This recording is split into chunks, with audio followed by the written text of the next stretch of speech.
Oi pessoal, tudo bem? Eu vou falar um pouco mais sobre o sistema bioenergético. Eu já falei sobre isso há algumas semanas, o pessoal gostou bastante. E eu fiquei de trazer então algumas informações sobre corpos e chakras. É importante ressalvar que são informações bastante superficiais, existem muito mais informações sobre esse tema. Porém aqui é só realmente para ter uma noção do que são os corpos e os chakras. Quando se fala em corpos e chakras, muitas pessoas têm uma certa resistência, porque é visto como algo místico. Essa visão acontece porque as pessoas ainda não compreenderam que tudo que existe no universo existe também em forma de energia. Então, os corpos e chakras estão ligados ao sistema energético do corpo, ao sistema que mantém o nosso corpo em funcionamento. E o nosso corpo funciona à base de energia, senão ele seria inerte, né? Então, assim, compreender esse sistema é muito interessante para compreender como funciona o nosso corpo físico, a nossa mente, as nossas emoções. Quando há algum bloqueio, algum desequilíbrio neste campo energético, é quando aparecem as doenças, né? Sejam elas mentais, emocionais ou físicas. E as terapias holísticas naturais atuam nesse sentido. Então eu vou falar um pouquinho sobre chakras, eu já falei no vídeo anterior, eu vou deixar aqui nos cards para quem quiser consultar. O primeiro chakra que eu tenho é o chakra básico, que fica aqui bem na base do pelve, chamado de chakra raiz. Então o primeiro é o chakra raiz. O chakra raiz, ele está relacionado, entre outros, ao equilíbrio entre coragem e medo.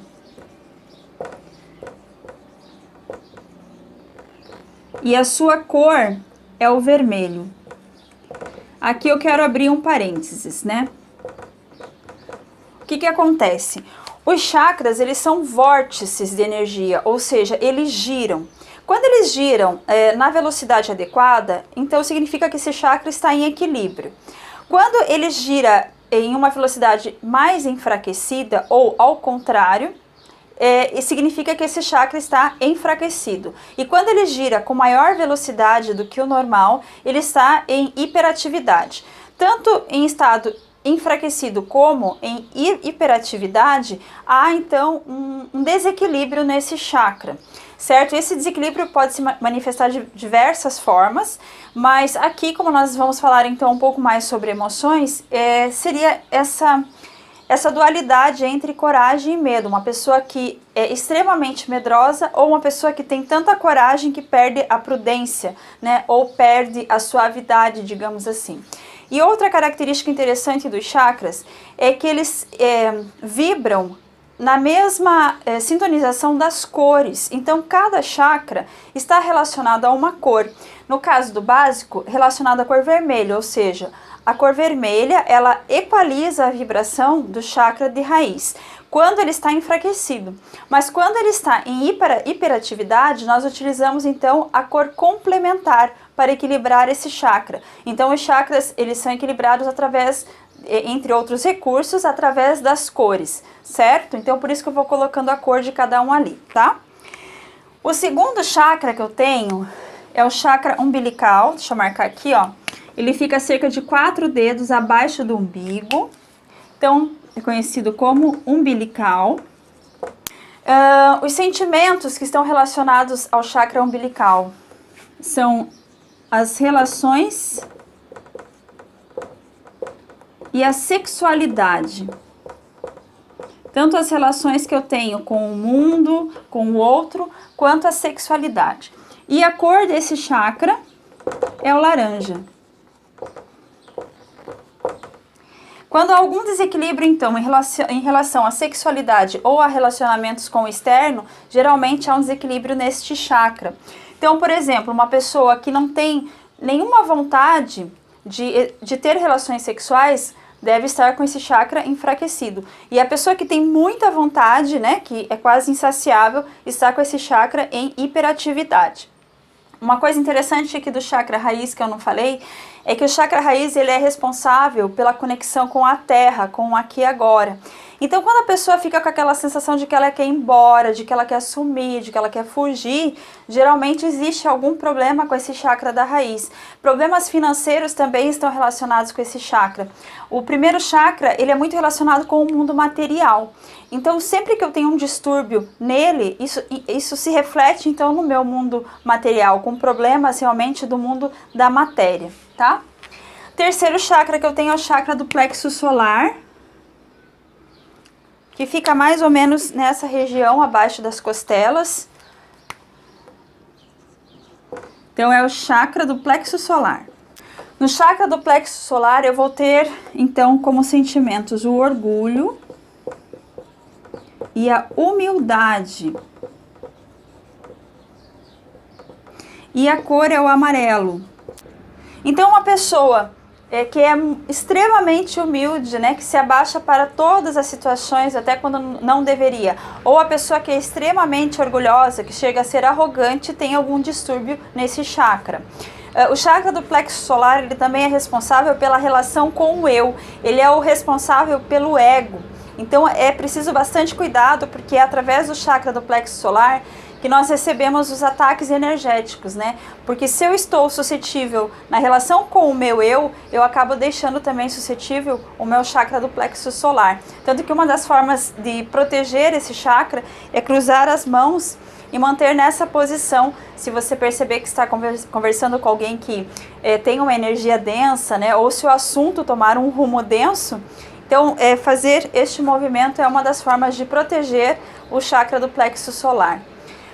Próximo chakra que eu tenho, chakra cardíaco, que fica bem na região aqui onde está o microfone, tá? Então aqui, ó, cardíaco. Ele é responsável pelos estados de romance ou ciúme. E a cor é assim, ó, a cor rosa é para o amor afetivo. E a cor verde é para o amor incondicional. Quando eu tenho uma situação em que eu transito ou entre um extremo romance, né, eu vivo na ilusão, como se diz, eu romantizo demais a realidade, é um desequilíbrio. E quando eu sinto ciúmes demais, muita possessividade, também é um desequilíbrio do chakra cardíaco. Uma curiosidade do chakra cardíaco é que nós temos a glândula timo, que fica atrás, mais ou menos na região do coração. Essa glândula ela é bastante ativa na infância, porque ela é responsável por manter o sistema de defesa em ordem. Então, como a criança não tem um sistema de defesa muito avançado, essa glândula timo, ela supre essa necessidade. Mas na idade adulta, ela vai atrofiando. E o que acontece? Ela também é responsável pela nossa capacidade de amar. Então, uma das formas de estimular a glândula timo é dar batidinhas aqui na região entre os dois peitos para poder ativar então a glândula timo, né? Fazer esse exercício 2 a 3 vezes por dia, 1 minutinho em cada vez, ajuda muito o sistema imunológico e também ajuda a ampliar a capacidade de amar. Eu tenho o quinto chakra, que é o chakra laríngeo. Aqui, ó. O quinto é o laríngeo. Ele é responsável pelos sentimentos de exultação ou frustração.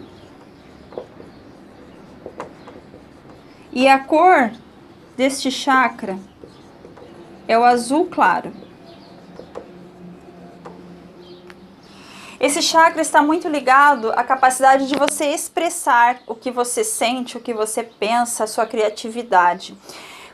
Uma pessoa que não fala nada, que engole sapo, né? Aquela pessoa que escuta, quer revidar e acaba reprimindo, é uma pessoa que tem esse chakra enfraquecido. E já aquela pessoa que fala demais, que fala tudo que vem na telha, não está nem aí se está magoando o outro, se está sendo injusto, é uma pessoa que tem o chakra laríngeo muito desenvolvido. Então, eu já senti muito na pele, principalmente essa questão do chakra enfraquecido, né, de não manifestar aquilo que eu sentia e pensava. Então, a pessoa, por exemplo, tem uma frustração e ela engole, né, e aí tende a ter alguns problemas nessa região. Uma pessoa que fala demais tende a ter hipertireoidismo. Então, é interessante observar essas relações. Próximo chakra é o chakra do terceiro olho, que fica bem no meio da testa. Vamos colocar para cá.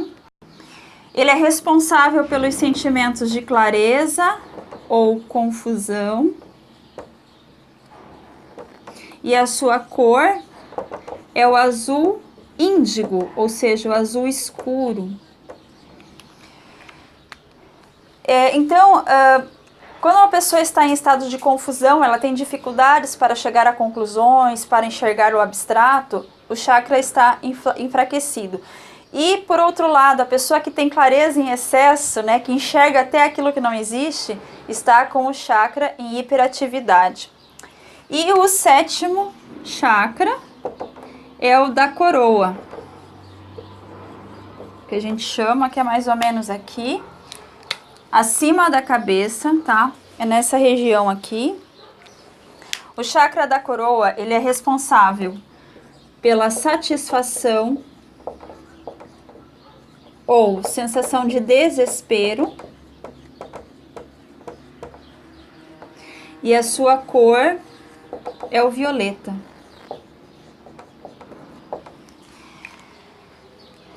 Então, é interessante observar o chakra da coroa, porque muitas pessoas, especialmente que estudam, né, esse tipo de assunto, está buscando uma maior espiritualização, né, uma maior conexão com o seu eu superior, e essa conexão é feita através do chakra da coroa. Mas uma pessoa que busca demais isso, ela pode acabar ficando uma pessoa meio aérea, né, uma pessoa que não está muito conectada com esse mundo material, e isso não é saudável. Da mesma forma, uma pessoa totalmente desconectada desse eu superior, que fica muito centrada no material, ela pode vir a ter crises de desespero, porque sente como se estivesse desamparada. É importante observar aqui nesse sistema de chakras, primeiro que existem outros chakras. No vídeo anterior eu mostrei alguns dos outros chakras. Na verdade existem milhares de chakras pelo corpo, então esses 7 são os principais. Tem alguns outros que são importantes, que eu já falei no outro vídeo, e tem milhares que nós nem costumamos mostrar, porque seria impossível, digamos assim, certo? Mas uma coisa é importante mostrar. A energia, ela faz um movimento de sobe e desce, digamos assim, né? Então ela vem pelo chakra da coroa, passa pelo sistema de chakras, sai através dos chakras dos pés para o centro da terra e retorna, fazendo esse movimento sempre, certo? Um movimento circular entre o superior e a terra. Então, quando eu estou com os chakras bem equilibrados, esse movimento ele acontece sem nenhum problema, ele acontece de uma forma bem natural. Mas se eu tenho um bloqueio ou alguma energia estagnada em algum desses pontos, né, acontece que essa energia ela não tem qualidade quando ela faz esse caminho. E aí aparecem os problemas físicos, mentais e emocionais. Então, é muito importante tanto cuidar das questões da terra, ou seja, do chakra da raiz, do chakra umbilical e do chakra do plexo solar, que são os mais relacionados aos assuntos da terra, como também é muito importante cuidar dos chakras superiores, que são aqueles que fazem a conexão, então, com o campo superior, certo? Agora eu vou falar um pouquinho sobre os corpos, tá? Então, o primeiro corpo que eu tenho é o que já está aqui, que é o corpo físico. Esse corpo físico é esse que nós pegamos, é essa que é chamada de matéria, né, as partículas. O corpo físico, ele está em estado de energia e partícula ao mesmo tempo, ele está transitando entre esses dois estados. Nós temos a ilusão de que tudo que nós pegamos é só material, mas não é, na verdade tudo é energia, né? Existem inúmeros livros baseados em física, mecânica quântica que explicam isso de uma forma muito científica. Sim, tudo é energia e nós estamos transitando entre esses dois espaços. E esse espaço que a nós parece vazio, na verdade não é. Na verdade é como é que eu posso dizer, é um campo energético que dá forma, então, à massa, né? Que é isso que nós vemos e que nós pegamos. Então, o primeiro corpo é o corpo físico. O segundo corpo, ele é conhecido como etérico, duplo etérico ou vital, que é esse que fica bem pertinho do nosso corpo físico.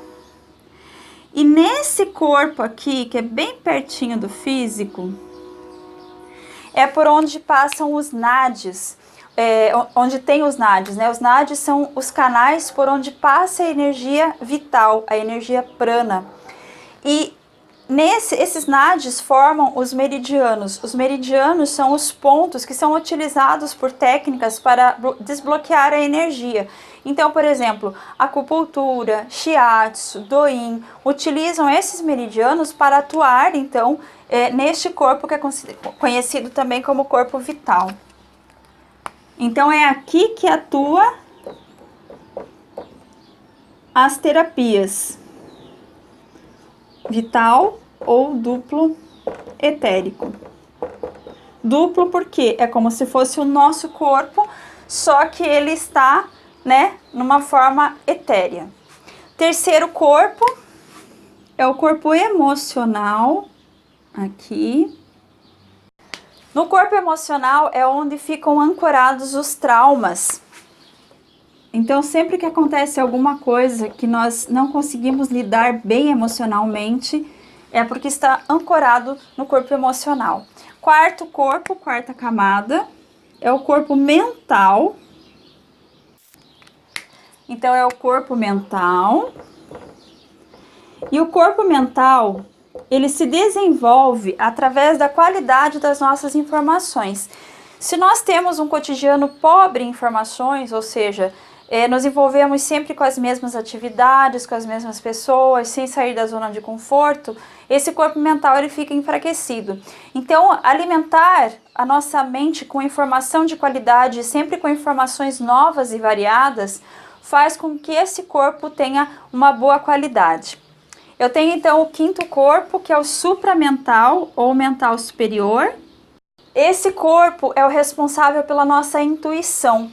Nesse corpo está ancorado, então, a capacidade que nós temos de intuir. E como que nós desenvolvemos, então, essa intuição? Através da meditação. Vocês vejam que cada corpo trabalha com uma parte nossa. E cada corpo também é trabalhado com um recurso diferente. Eu tenho ainda a sexta camada, que é considerado o corpo causal. Sexta camada, aqui eu não escrevi, né? Quinta camada, supramental. Sexta camada, então, o corpo causal. Sexta camada é onde está impresso o nosso Dharma. O que é o nosso Dharma? É aquilo que nós viemos fazer aqui neste mundo. Nós chegamos aqui com um propósito que nós escolhemos antes de vir. Então, esse propósito está ancorado na sexta camada, então, nesse corpo causal. Então, quando eu exerço o meu propósito, eu estou, então, fortalecendo essa camada. E, finalmente, eu tenho a última camada, que é o corpo incorpóreo. Neste corpo incorpóreo, quando eu estou exercendo o meu propósito de alma, eu naturalmente, então, desenvolvo também essa sexta camada. Então, percebam que esses três primeiros corpos, eles são mais relacionados ao físico, ao material, e os outros quatro, deixa eu colocar aqui que faltou, incorpóreo, e os outros quatro, eles são mais sutis, mais imperceptíveis, né? Mais impalpáveis, mais sublimes. Então, quanto mais perto do corpo físico, mais denso, mais densa é essa camada. E quanto mais afastada do corpo físico, mais sutil é a camada. E quando eu desenvolvo os 5 primeiros, né, eu naturalmente desenvolvo, então, o sexto e o sétimo. É uma mecânica perfeita, digamos assim, em termos bioenergéticos. Uma questão interessante é que o cachorro, que é considerado o animal mais desenvolvido antes do homem, ele tem o segundo corpo, que é o vital, muito bem desenvolvido. Mas ele não tem a capacidade de abstração, de elaboração, que faz parte do corpo mental. essa capacidade só quem tem são os humanos. E talvez esse seja o grande desafio que nós enfrentamos aqui neste mundo, né? É conseguir desenvolver pensamentos de boa qualidade para manter esse corpo mental em bom funcionamento, impactando então em todo o resto. E outra curiosidade interessante é que quando nós utilizamos qualquer terapia natural, além das que eu já falei, né, que usam os meridianos, elas atuam então neste corpo vital, nesse duplo etérico que eu tenho e que está ancorado bem próximo ao meu corpo físico. Por quê?